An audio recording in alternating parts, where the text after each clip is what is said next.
So, welcome to the project section of this training. This is the point at which we're really going to start drawing on everything that we've learned so far and start to put it together into the actual practice of producing animation.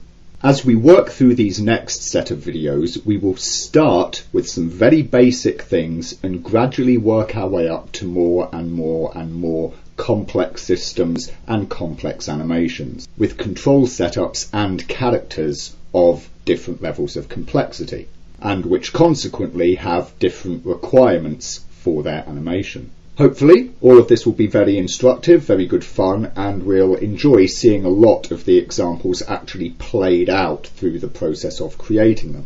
However, let me just, make a quick mention of the purpose of these set of tutorials. With some, we will be looking at very basic systems just so as we can get down the basic fundamental actions that we need to take when working through a particular animation, managing all of its keyframes and the like there.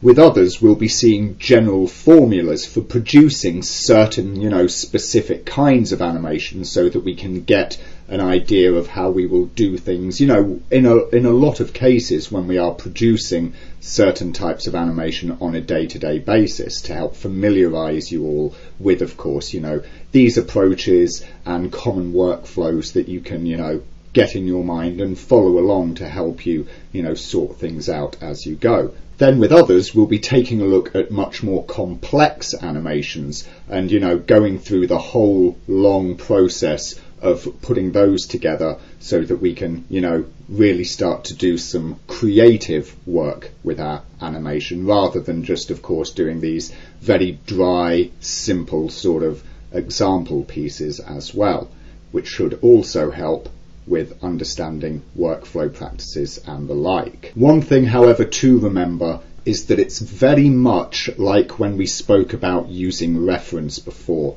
These tutorials are not intended to be a simple paint by number exercise where you just follow along, replicating every pose, every keyframe exactly as laid out. Doing that, of course, will only essentially just teach you how to paint the one painting rather than to create your own, specific needs, your own specific animations that have the kinds of actions and beats and everything else that you need a given character in a given situation to have. As such, you should really do a bit of a mix of following along with the examples to sort of just viewing them as examples. Clearly, when you are, fresher and newer to animation, specifically character animation, it will help you to try and follow more closely with some of the examples, particularly when it comes to operating complex rigs and their different controllers to make sure that you've got your keys managed and you're seeing how to hit, the specific poses and motions and in-betweens and all of that, all very important. But what you should also try and do is to play around the edges of things. Clearly, if we go through the demonstration of how to construct a walk cycle, that's wonderful, but if you copy it point for point, frame for frame, then you will have only learned how to produce that one single walk cycle. And then when you come to try and produce something else, more original, you'll find it incredibly difficult. As such, as you work your way through the complexity of examples, you should also play around with each as you go. So for instance, you'll see that we take the good old, classic bouncing ball, just bouncing along on the flat here like this. Nice and simple, nothing, too crazy to play with there. But then we also take the bouncing, bounding lamp running across this obstacle course here.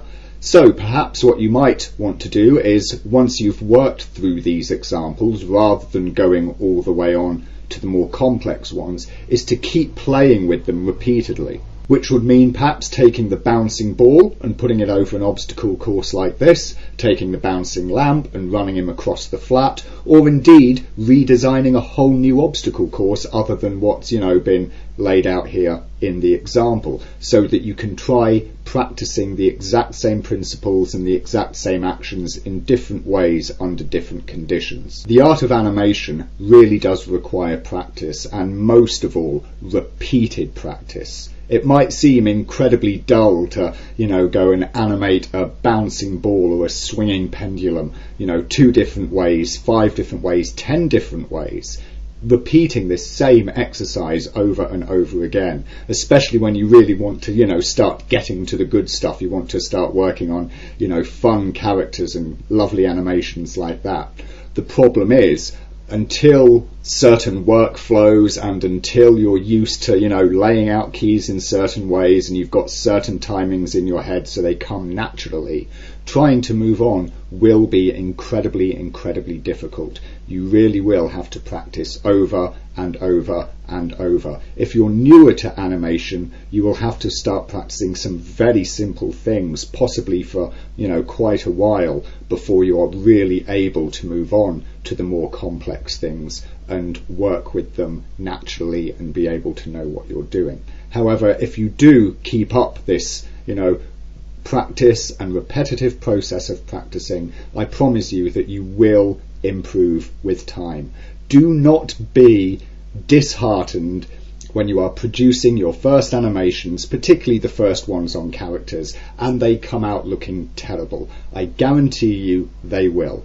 You will produce a whole lot of really bad animation before you start to produce any really good animation. But do persevere, do keep practicing, and just because you fail on an exercise once or twice or 3 times, don't give up on it. If you keep working through, keep the principles, the workflows, the approaches, the ideas in your head as you're doing it, try and observe them as much as possible, you will improve with time. So with all of that made mention of, let me just talk about these first few videos that we're going to be doing. We are going to be looking at exceedingly simple, basic starter examples, and if you are, really new to animation, then this absolutely is where you need to start.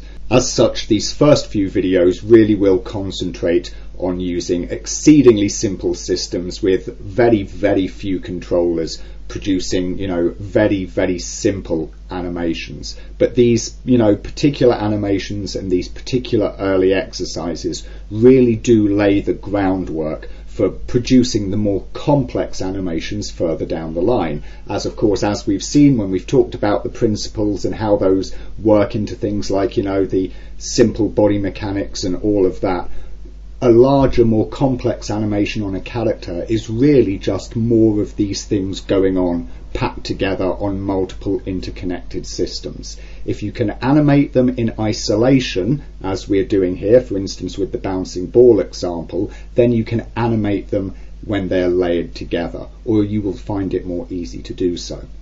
But if you cannot master the early exercise, or rather if you do not master the simple exercise first before trying to move on, then you will find the complex animations incredibly difficult to do and do well, and you will become lost in the mass of keyframes and become very confused very easily. As such, I urge you to work through these simple early examples as many times as needed until you can essentially just do them for yourself without needing instruction, till you can, start to play around with different situations, or, do something bouncing down a staircase rather than on the flat, or whatever else, and you've got the basic feeling for the mechanics of the shape and the timing and the spacing. Then you will be ready to move on to the more complex videos further down the line.